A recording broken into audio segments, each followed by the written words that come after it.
मुफ्ती अतहर साहब उम्मीदवार थे, भाई जनाबे सालिम चतुर्वेदी साहब, मौलाना अब्दुल्ला सालिम चतुर्वेदी साहब हमारे उम्मीदवार थे। तो पार्टी ने फैसला किया, दोनों जगह सर्वे कराया, दोनों के हालात लिए। हमारे पास कुछ कैंडिडेट ऐसे भी थे जो रैली निकली, कम से कम 300-400 गाड़ियों की रैली निकली, एक एक कैंडिडेट 50 गाड़ी 30 गाड़ी लेकर आया। और कुछ कैंडिडेट ऐसे भी थे जो एक गाड़ी से आगे नहीं बढ़ा सके। जब गया की रैली हुई तो बस पे चढ़ के गए और वहां जाकर दूसरी गाड़ी में लटक के गए। क्या जो आदमी गया तक अपनी 4 चक्का की गाड़ी लेकर नहीं जा सकता है, क्या वो आदमी इलेक्शन लड़ सकता है? अच्छा हुआ है, मैं किसी का नाम नहीं लूंगा कि किसने ऐसा किया है, लेकिन अच्छा हुआ है कि सुना है कि अब्दुल्ला सालिम चतुर्वेदी साहब इलेक्शन नहीं लड़ पा रहे हैं। आज मैं टिकट भी देता उनको तो शायद क्या हासिल होता। और जहां तक आवाम, दानिश्वर सब ने आपसे राब्ता किया, आपके पास टीमें गई कि अख्तरुल ईमान साहब मौलाना अब्दुल्ला का टिकट उनको मिलेगा कि नहीं मिलेगा। हाँ हाँ सब्र रखिए, सब्र रखिए। आपने फाइनल भी बात नहीं कही और आपने मना भी नहीं किया, तो लोगों को एक उम्मीद लगी, लोगों को एक ऐसा हुआ कि हाँ भाई हमने भी सोचा कि मुझे मिलेगा। और जब बिल्कुल करीब का वक्त आया, नॉमिनेशन का डेट जब करीब आया, नोटिफिकेशन जारी हो गया 13 तारीख को, हमने अनार कटाया इस उम्मीद के साथ। हमने फॉर्म तभी भराना हमने शुरू किया अपने वकील को कह के, हमारा फॉर्म भरा गया, रखा हुआ कि हमें टिकट लेकर आएंगे, सिर्फ असेंबल लगाना और नॉमिनेशन हम दाखिल करेंगे। तब भी आपसे कहा गया, लेकिन आपने तब भी उसको डिस्क्लोज नहीं किया। अख्तरुल ईमान साहब, आपका हक है, आप टिकट जिसको दीजिए, आपका हक है, आप गरीब को दीजिए, अमीर को दीजिए, फकीर को दीजिए, कार्यकर्ता को दीजिए, वह आपका अधिकार है। लेकिन एक बात यह बताइए कि जब टिकट में देरी हुई, हमारा फॉर्म मुकम्मल रेडी था, हमारे पेपर रेडी थे, सब कुछ कि हम टिकट लेकर आएंगे, टिकट का सिंबल लगाएंगे, हम वहां पर दाखिल करेंगे। मेरा कैंसिल कैसे हुआ? नॉमिनेशन हमने दिया निर्दलीय से और भाग 1 भाग 2 भरा जाता, भाग 1 भरा जाता है, पार्टी का कैंडिडेट होता है, भाग 2 भरा जाता है, निर्दलीय का होता है। हमने पहले का जो फॉर्म हमारा भरा था, टिकट वाला फॉर्म, वह हमने सबमिट किया, उसके साथ फॉर्म 2 भी, भाग 2 भी भर दिया था। जिम्मेदार कौन बना बताइए? आपकी उम्मीद पर आप मुजरिम हैं, सरासर मुजरिम हैं। आप ये बोलते हैं, आप ये कहते हैं कि जो हकदार होगा उसी को, तो 5 महीना पहले, 6 महीना पहले ऐलान करके आप उनको कहिए कि आपको टिकट दिया जाएगा। आप तैयारी कीजिए, वाजे कीजिए। अगर कोई 10 कैंडिडेट हैं तो 10 को बुलाइए और कहिए कि हमने सर्वे करा लिया है, हमने तहकीक करा ली है, फला आदमी इस लायक नहीं है कि वो जीत पाएंगे, आप और मजीद मेहनत कीजिए, आपके अंदर ये कमी, आपके अंदर ये कमी। अगर क़यादत की बात करते हैं तो पहले से प्लानिंग होगी आपकी। ऐन वक्त में क्यों आप दूसरों का सहारा लेते हैं, ऐन वक्त में फैसला करते हैं और आप दुहाई देते हैं कि आरजेडी और जदयू वाले तो अभी ऐलान नहीं किया, हम कैसे करेंगे? अगर आप उसी की दुहाई देते हैं, उसी का उदाहरण देते हैं, तो फिर आप पार्टी अलग से किस लिए हुए? जब आप उसी के नक्शे कदम पर चलना चाहते हैं तो फिर क्या मतलब हो गया मजलिस इत्तेहादुल मुस्लिमीन का? आसान और क्लियर कर सकते हैं आप। क्या आपके सामने में मेरे लोग नहीं पहुंचे? क्या मैं नहीं पहुंचा? जिस दिन कसम खिला रहे थे आप, पहली बात तो यह कसम खिलाना, शरीयत के नाम पर आप सियासत करते, क्या यह गलत नहीं है? आप अपनी सियासत के लिए शरीयत का इस्तेमाल करते हैं। क्या अगर कोई कसम खा लिया तो पूरी जिंदगी आपका नौकर बनकर रहेगा? क्या पूरी जिंदगी आपके लिए सिर्फ कुर्सियां बिछाएगा? पूरी जिंदगी आपके लिए सिर्फ कार्यकर्ता बनकर रहेगा? कसम खिलाकर बांधना चाहते हैं आप? पहली बात तो आपका यह अमल बिल्कुल सरासर गलत है, गलत है। हमने किया वो हमारी नादानी थी, हमने सिर्फ इस उम्मीद पे कर लिया कि चलो हमें टिकट मिलेगा। उसके बावजूद भी हम गए किशनगंज, हमने कहा कि अख्तर साहब जरा ये बताइए हमारे नाम का है या नहीं, हमें बता दीजिए, हम चले जाएंगे। बताइए, हमने ये बाप के सामने बोला कि नहीं बोला? आप बोले कि मौलाना सर्वे चल रहा है। कौन सा सर्वे है भाई? उस दिन आपने सर्वे रिपोर्ट हमें दिखाया कि सर्वे के अंदर में सरफराज साहब नंबर 1 पे चल रहे हैं। मेहनत हम करें, सर्वे सरफराज का कीजिएगा? मेहनत कार्यकर्ता करेगा, आप किसी और का सर्वे कराइएगा? आपने बोला कि सर्वे के अंदर में आपके बाद में फलां साहब का नाम है, तो हमने कहा कि फिर क्या डिसीजन है? उसी दिन बोलते आप कि सर्वे में फलां साहब का नाम है।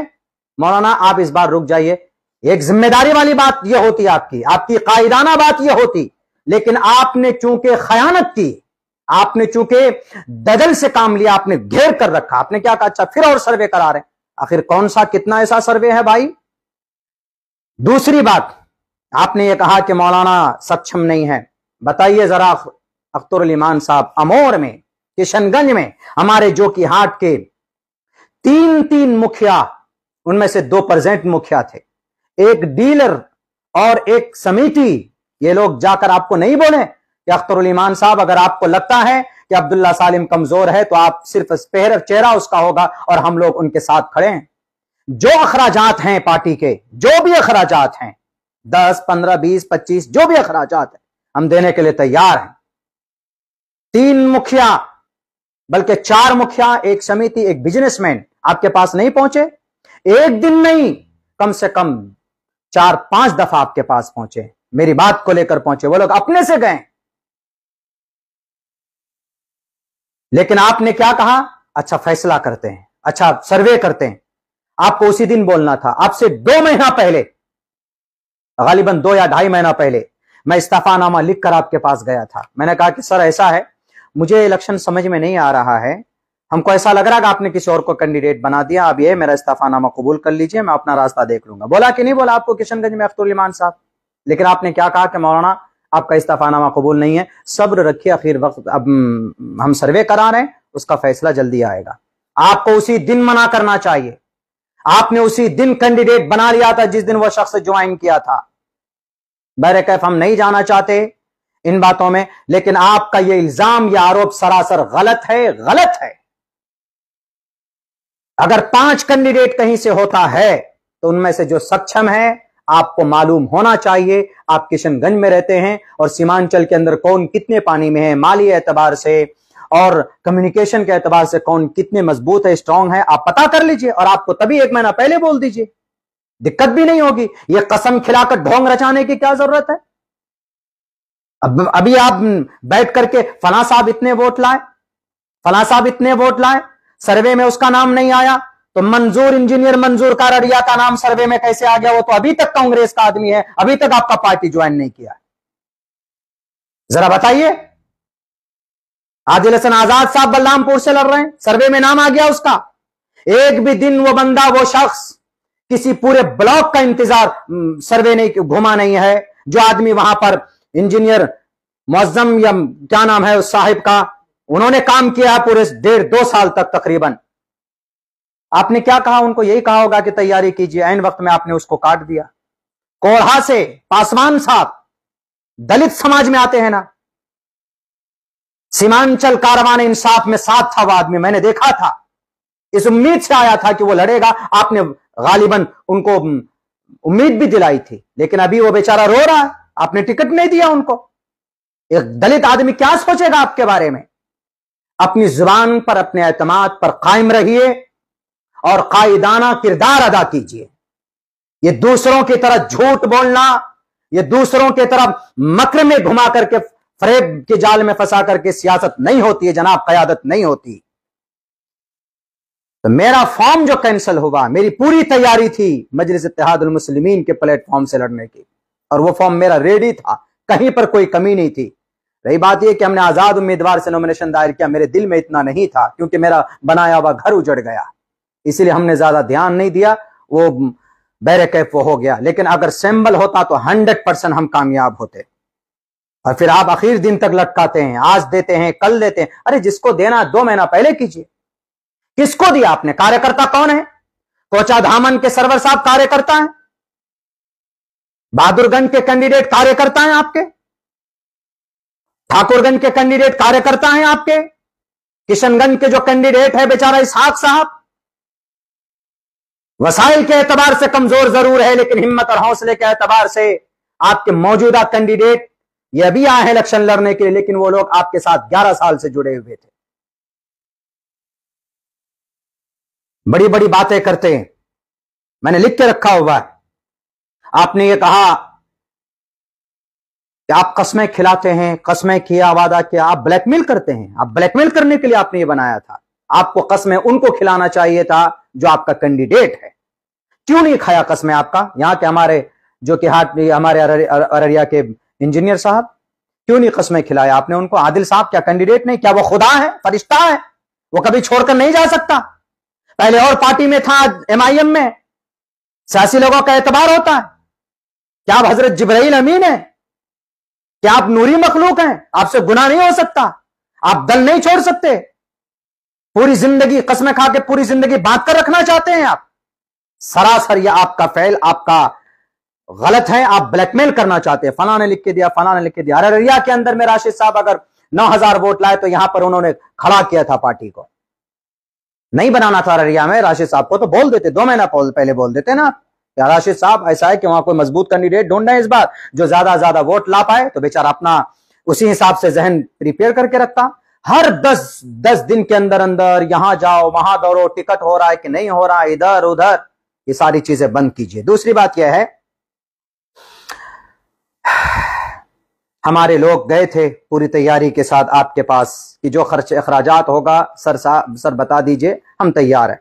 लेकिन आपने, अच्छा आप एक बात ये हो, आप ये भी कि आपसे सवाल किया गया, आपसे लोगों ने कहा कि जरा ये बताइए कि पार्टी फंड में, मैं भी जानता हूं, मैंने जस्टिफाई किया, मैंने आज तक आप पर आरोप नहीं लगाया। पार्टी फंड में खर्च होता है, मैं मानता हूं।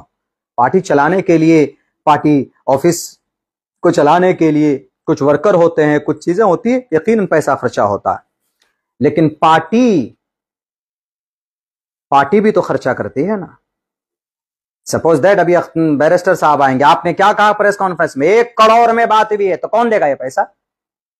अगर हम आवाम ही देंगे, कैंडिडेट देगा, तो फिर पार्टी का झंडा उठाने का क्या मतलब? कैंडिडेट बेचारा खर्चा भी करेगा, कैंडिडेट बेचारा रैली को भी कामयाब करेगा, और कैंडिडेट बेचारा पार्टी फंड में चंदा भी देगा। तो फिर जनाब जो राष्ट्रीय अध्यक्ष हैं, जो जिम्मेदार हैं मेन, वो हेलीकॉप्टर में भी घूमेगा तो वह खर्चा अगर वर्कर ही देगा, तो फिर आपकी क्या जरूरत, पार्टी की क्या जरूरत? ये पार्टियां खर्चा नहीं देती? कैंडिडेट को क्या सैंपल देने के बाद में उनको फंडिंग नहीं करती?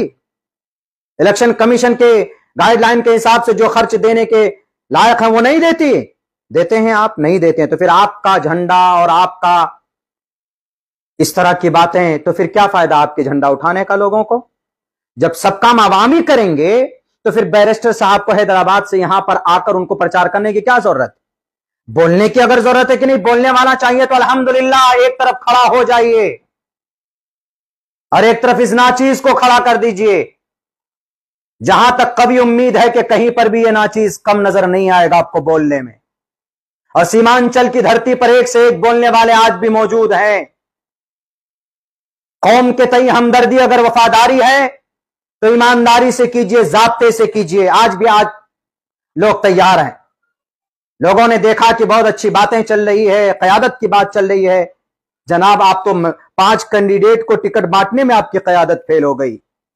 आपको ये करना चाहिए था कि 2 महीना पहले बुलाते आप, 5 को बैठकर बात करते कि देखिए फलां साहब ज्यादा बेहतर हैं, आप में से किसी एक को कैंडिडेट बनना है, फलां साहब पार्टी की सर्वे के अंदर है।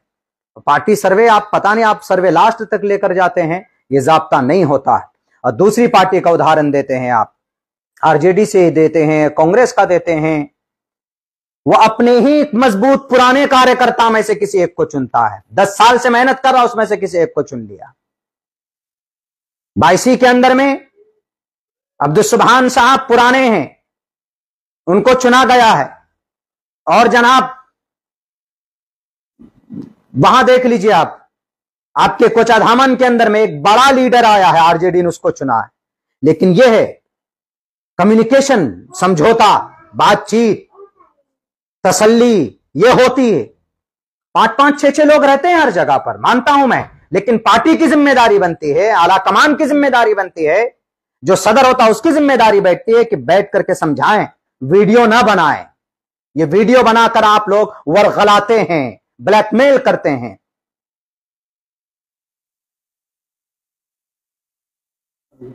आपने जहां जहां उम्मीदवार उतारा, जहां जहां, कौन कौन है वो लोग जरा बताइए। कोचाधामन में सरवर साहब कितने दिन पहले आए? किशनगंज के अंदर में वो नौजवान कितने दिन पहले आया?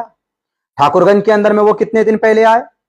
आपने फिर वही गलती की, जहां तक मैं समझता हूं लोग अगर हमसे आज की स्थिति में, अगर आज की डेट में ये कहेंगे कि मौलाना वोट किसको करना है, तो आपने उन्हीं कैंडिडेट को फिर बनाया है, उन्हीं को उम्मीदवार बनाया जिस पर आपने विश्वास, आपने कैंडिडेट बनाया, उनको अगर वोट दिया जाएगा तो डायरेक्ट वो लोग आरजेडी में जाएंगे। तो जब आप वो लोग भागकर आरजेडी में जाएंगे ही, तो फिर ये बताइए कि आपको किस लिए वोट करें, ये बता दीजिए आप।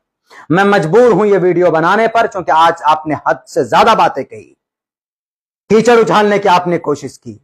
आप खामोश हो जाइए, ये भी जुबानें खामोश हो जाएंगी। अपने इलेक्शन पे आप ध्यान दीजिए, इधर उधर की बात मत कीजिए। 8 साल से आपके साथ काम करते हैं, आपके अहंकार को हमने देखा। पहले कुछ और थे, आज के जमाने के अंदर में आप मगरूर हो गए। एक सवाल का और जवाब, मेरा सवाल आपसे यह है, सीमांचल में कितने मुसलमान, आप मुसलमान की क़यादत की बात करते हैं, सीमांचल में कितने मुसलमान हैं जरा बताइए। सीमांचल में तकरीबन 60 लाख मुसलमान हैं। पूरे बिहार के अंदर में तकरीबन 3.5 करोड़ मुसलमान हैं। 60 लाख 70-75 लाख मुसलमान सीमांचल में हैं। सीमांचल में सिर्फ मुसलमानों को क़यादत की जरूरत है, पूरे बिहार के मुसलमानों को क़यादत की जरूरत नहीं है। इस सवाल का जवाब आपको देना होगा। आप सीमांचल के मुसलमान, पूरे बिहार के मुसलमान नहीं, पूरे भारत के मुसलमानों की चिंता कीजिए। और फिर जो लोग आपके साथ दिल से जुड़े हुए हैं, अगर आप वो कैंडिडेट के लायक नहीं है, कोई और आदमी कैंडिडेट के लायक है, तो उसको एतमाद में लेकर यह फैसला कीजिए कि फलां साहब ऐसा है ऐसा है, ताकि आपसे आपका यह पुराना साथी न टूटने पाए। जितने भी लोग 3-4 लोग अभी खड़े हमारे नजरों के सामने हैं, उनमें से कौन रुकेगा जरा बताइए तो। क्या गारंटी है जिनको आपने टिकट दिया है कल नहीं भागेगा? आपने कहा कि 24 खरे का जो सोना, करेट का जो सोना होगा हम उसी को टिकट देंगे। पता चला कि जनाब जो आदमी आपको घुटने टेक कर गाली देता था, जो कि हाथ में, आपने उनको कैंडिडेट बना दिया। क्या पैसा सिर्फ कैंडिडेट बनाया जाता?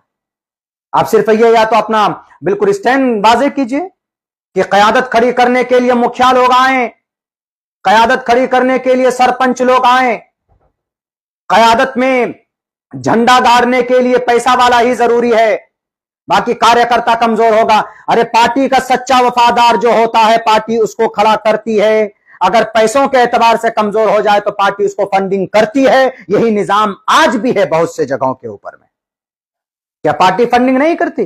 करती है, लेकिन नहीं, आप लोग जर्रा बराबर 1 रुपए तक गालिबन, मुझे जहां तक पता है, आप खर्च नहीं करते हैं। तो अच्छे लोग कहां से मिलेंगे? मैं आप पर पैसों का कोई आरोप नहीं लगा रहा हूं, मैं लगाना भी नहीं चाहता, लेकिन जो बातें आज आपने कही है प्रेस कॉन्फ्रेंस में, निहायत गलत बात कही है आपने।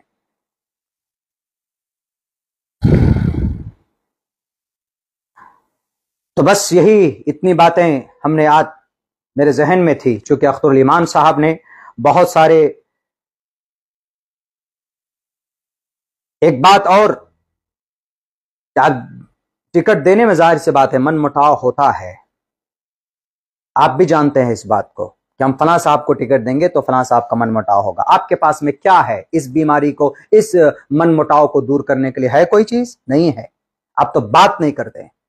आपका युवा अध्यक्ष फोन नहीं उठाता है, गाली इतना बोलता है, वो शख्स इतना बोलता है गाली, एक कौम की क़यादत और एक गाली बकने वाला शख्स, धमकी देने वाला आदमी, कैसे हो सकता है भाई?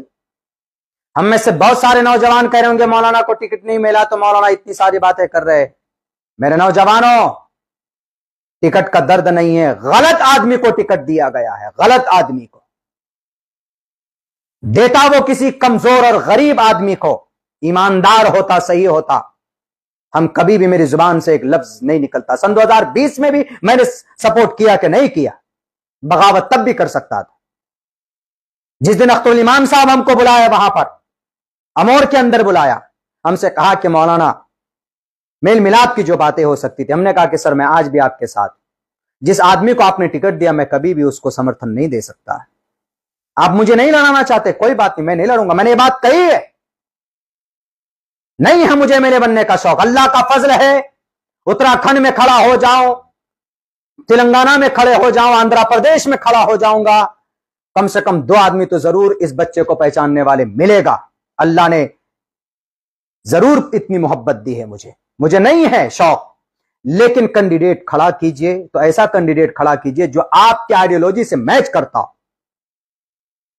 जो कि हाट के अंदर में आपने जो कैंडिडेट खड़ा किया है, क्या वो जीतेगा तो कितना दिन रुकेगा? शाहनवाज साहब तो 1.5 साल रुके थे, ये शख्स 1.5 महीना नहीं रुकेगा। ये लिख लीजिए आप।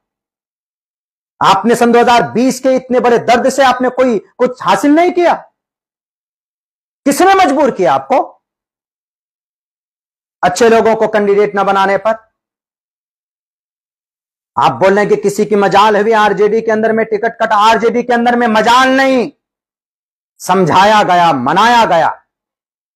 जाकिर साहब को टिकट नहीं दिया गया अररिया में, आबिदुर रहमान साहब को दिया गया तो खुद राहुल गांधी ने बुलाकर मनाया, समझाया, फोन के जरिए से बताया उनको कि जाकिर साहब सब्र कीजिए, आइंदा आपको मौका मिलेगा। कुछ बात होती है मनाने के लिए। अरे पार्टी का वर्कर किस चीज का भूखा होता है? आपकी हिमायत का, आपसे बात करने का, आपकी हिम्मत अफजाई का भूखा होता है। वरना किसको क्या, कौन नेता किसको क्या देता है? अख्तरुल ईमान साहब, आपने किसी का घर बनाया? आपने किसी को दौलत दी? नहीं दी। आप एक नई पार्टी लेकर आए, उम्मीद जगी तो लोग आपके लिए जान कुर्बान करने के लिए तैयार। बहुत सारे नौजवान वर्करों के झगड़े होते, मार खाते हैं, तब जाकर आपके लिए आवाज बुलंद करते हैं, लेकिन कभी भी आप उनके लिए फोन कॉल नहीं करते। एक बच्चा मारा गया बैरिस्टर साहब के कारवान इंसाफ में, उसके घर जाकर उसके दुख दर्द में शामिल होना चाहिए था, और ऐसे सरसरी नहीं। गुलाम सरवर साहब गए, आप गए नहीं गए? आप एक कार्यकर्ता का बांग्लादेश में हाथ टूट जाता है तो राष्ट्रीय अध्यक्ष उसके घर पे पहुंचता है। मैं नाम नहीं लूंगा कौन सी बड़ी पार्टी, भारत की सबसे बड़ी पार्टी, उसका राष्ट्रीय अध्यक्ष पहुंचता है। वो आदमी मर जाएगा, कयामत तक कभी भी उसका दामन नहीं छोड़ेगा। कार्यकर्ता आपसे पैसा मांगता है? पैसा नहीं मांगता। आप जाब्ते और निजाम और सिस्टम से काम कीजिए तो आज भी आपको लाखों करोड़ों लोग मिलेंगे। लेकिन सन 2020 में जो गलती की वही गलती आपने आज की। इसीलिए लोग यहां पर यह बोल रहे हैं। आपने मुझ पर यह कहा कि मौलाना साहब तो चुपचाप बैठ गए, मौलाना साहब ने 2 साल से काम नहीं किया। आपने यही कहा था, बहुत से लोगों को आपने कहा, यह कहा आपने, यकीनन कहा। लेकिन जरा बताइए कि हाफिज जसीम साहब आपके बड़े मोतमद हैं, जो कि ये अररिया के अंदर में आप हर फोन कॉल उनसे कोई बात होती तो कॉल करते हैं। क्या हाफिज जसीम साहब ने आपको 2 साल से नहीं कहा अख्तरुल ईमान साहब कि अब्दुल्ला सालिम को जिला का अध्यक्ष या जिला की जिम्मेदारी दीजिए, वो काम करेंगे? कहा कि नहीं कहा? मैं कसम भी इस बात पर खाने के लिए तैयार। क्यों नहीं बनाया आपने जनाब? क्यों नहीं जिम्मेदारी दी आपने? आप जब आपके सामने जाते थे तब मौलाना वहां काम कीजिए। कभी आपने फोन करके कहा कि अब्दुल्ला साहब वहां टीम नहीं बनी, बनाइए, अब्दुल्ला साहब यहां ये करना? जब आप एमएलए बने हैं अमोर से, एमएलए बनने के बाद से लेकर अभी तक 5 साल होते हैं, आपने 5 मर्तबा कॉल नहीं किया पार्टी के तई। कहां संगठन है आपका? अररिया में संगठन है जिसको आपने बड़े सर को दिया, अध्यक्ष बनाया। पूरे अररिया के अंदर में संगठन बना हुआ है आपका? नहीं बना हुआ है। सीमांचल में संगठन नहीं है आपका। आपके किशनगंज में भी मैं समझता हूं कि संगठन नहीं है। बलरामपुर कटिहार के अंदर में आपने जिसको जिम्मेदारी दी, आपने क्या कहा कि 3 महीने तक संगठन नहीं बनाना है वहां पे? क्यों कहा आपने? आदिल साहब ने नहीं कहा? पूरी दुनिया छोड़िए, गिला शिकवा किससे करें? और आप कहते हैं कि मौलाना को अगर टिकट देते तो हमारी तैयारी पूरी थी। जनाब, टिकट आपने नहीं दिया, इसीलिए हमारे साथ में यह हादसा इसलिए हुआ कि चूंकि हम मुकम्मल तौर पर मुस्तैद थे भी नहीं। जब हमारा घर ही उजड़ गया तो अब जनाब हम झोपड़ी में रह करके क्या करेंगे? मेरे कैफ ये सारी बातें थी। आप किसी पर आरोप मत लगाइए, कुछ भी मत लगाइए, और आप ये मत समझिए कि सीमांचल के अंदर सिर्फ आपको बोलना आता। हम आपका एहतराम करते हैं। स्टेज पर जब आप होते हैं तो आप 2 मिनट का वक्त देते हैं तो नाचीज अब्दुल्ला 1 मिनट में अपनी बात पूरी कर लेता है, सिर्फ इसमें आपके एहतराम में कि नहीं सदर साहब बैठे हुए हैं। वरना 2 घंटे अब्दुल्ला सालिम बोल सकता है। अल्लाह ने इतनी कैपेसिटी दी है इस बच्चे को। 4 घंटे तक बोलने का रिकॉर्ड मेरे पास है। मैं यहां सुपौल के अंदर बोला हूं मैं। आपने उस दिन, अच्छा आप ये कहते हैं कि भाई जो लोग ऐसे भी आ गए जिन्होंने कारवान इंसाफ में, जिनके पास में गाड़ी नहीं थी, बस में लटक के गया तक गए। इस कारवान इंसाफ को किसने कामयाब किया बताइए? अब्दुल्ला सालिम 16 गाड़ी लेके पहले दिन गया, 16 गाड़ी लेके, 50 लोग साथ में गए। ऑन रिकॉर्ड बोल रहा हूं, झूठ ने अगर झूठ होगा तो सबसे बड़ा कज्जाब और हानिस होगा मैं। दूसरे दिन मेरे प्रोग्राम को तोड़ने की कोशिश की गई। आपके मुखिया जी जिनको आपने टिकट दिया है, उन्होंने भंग करने की कोशिश की। 2 प्रोग्राम की तो खूब पर्चे किए, उन्होंने चर्चे किए, लेकिन हमारे प्रोग्राम को उन्होंने नेग्लेक्ट किया। तब भी पता है सबसे ज्यादा आदमी कहां थे अख्तरुल ईमान साहब? हमारे जो कि हाट के भेबरा चौक के अंदर था कि नहीं था? वहां कितने लोग हमारे, कम से कम 25 गाड़ी से हमने सामने भेजा था और 200 नौजवानों को बाइक लेकर भेजा था। हमने कहां कमी? दूसरे दिन भी, तीसरे दिन भी हम पहुंचे बारसोई के अंदर में, जुमे की नमाज पढ़ी हमने ऊपर छत पे धूप में। उसके बाद आप जब जनता चौक आने वाले थे, एक भी आदमी नहीं था वहां पे। आने के बाद में मैं माइक लेके खड़ा हुआ, 1.25 घंटा आपसे पहले मैं बोला हूं, लोग जमा हुए वहां पे और आप आए तो जनाब हम लोगों को तो स्टेज से भी उतार दिया गया। स्टेज से उतर गए हम, फिर भी हमने कहा कि चलो तहरीक कारवान इंसाफ है, लेकिन नहीं जनाब, आपके 5-5, 6-6 बॉडीगार्ड थे। या अल्लाह, इतनी डर अगर है तो फिर छोड़िए, मत उतरिए जमीन पर। उसके बावजूद भी हम वहां से निकले, आगे होकर रोहटा पहुंचे। हम अमौर में वापसी में था। क्या रोहटा के अंदर में जहां बारिश हुई वहां पर माइक लेकर खड़ा हुआ, वहां पर भी हमने तहरीक कारवान इंसाफ को संबोधन किया। हम नजरों के सामने नहीं आ रहे थे, लेकिन हम थे, साथ थे आपके। वहां से आप अमौर चले गए, लेकिन हम अमौर तो नहीं गए, देर हो गया, हम वहीं से निकल आए जो कि हाट। चौथे दिन सुन लीजिए, चौथे दिन आप लोग दफ्तरी से निकले, चौथे दिन हम गाड़ी लेकर के कहां पहुंचे? डंगरा मोड़ पे पहुंचे। पूछ लीजिएगा, वहां की फोटो और तस्वीरें मौजूद है। हम गाड़ी लेके पहुंचे, वहां पर हमने संबोधन किया लोगों को, लेकिन आपकी गाड़ी वहां नहीं रुकी, आप चले गए डायरेक्ट। आपके पीछे पीछे हम भागे। जाने के बाद वहां पर बलरामपुर मोड़ में अख्तरुल ईमान साहब आदिल साहब के घर पे रुके सदर साहब, तकरीबन आधे घंटे तक हम लोग धूप में तपते रहे। आप क्या समझते हैं कि लोगों की मेहनत नहीं होती, कुर्बानी नहीं होती? लोग आज भी एतमाद और विश्वास, एक उम्मीद के साथ आपको देख रहे थे।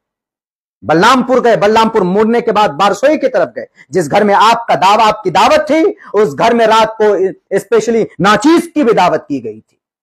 जनाब मौलाना मुनव्वर साहब के चचा के घर में दावत थी, मुझे भी दावत थी, लेकिन बलरामपुर मोड़ पे जैसे हम गए, वहां पर मेरी गाड़ी का एक्सीडेंट हुआ।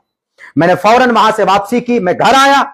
उसी वक्त मैंने इश्तियाक साहब को भी मैसेज किया, आदिल साहब को भी मैसेज किया, आपको भी मैसेज किया। आपने रात को फोन किया था हमसे कि मौलाना क्या हुआ, लेकिन आदिल साहब को तो आज तक कॉल बैक भी नहीं हुआ है।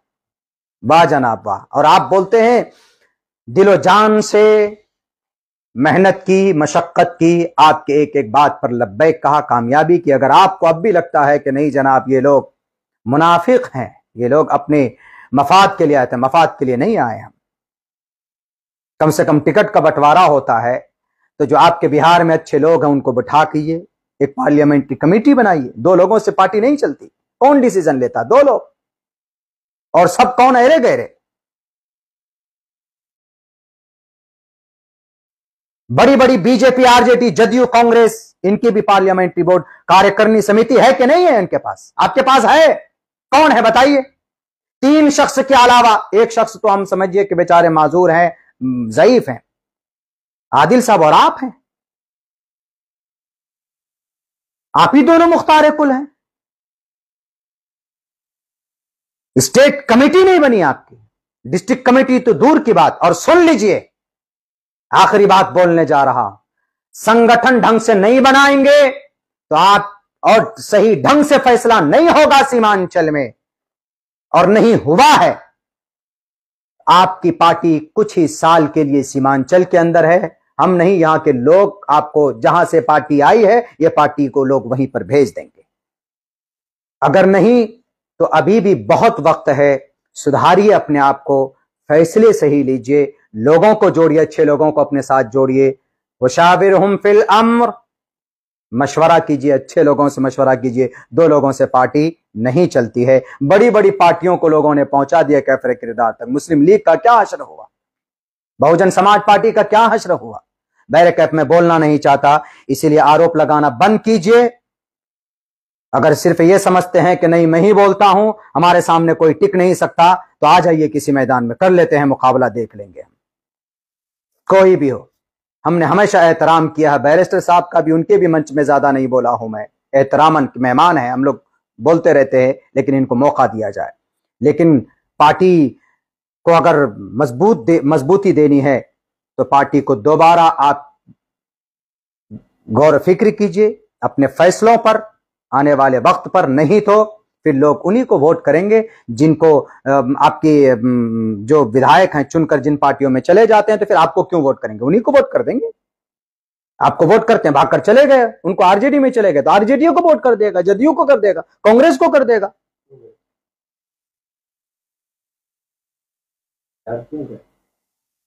नहीं, वही तो बात है, वो 4 क्यों गए, नहीं देते उनको टिकट। हमने मना किया था ना आपको कि मत दीजिए शाहनवाज को, नहीं मानी मेरी बात आपने, और अब भी मैं कह रहा था कि मत दीजिए इस शख्स को, लेकिन आपने दिया।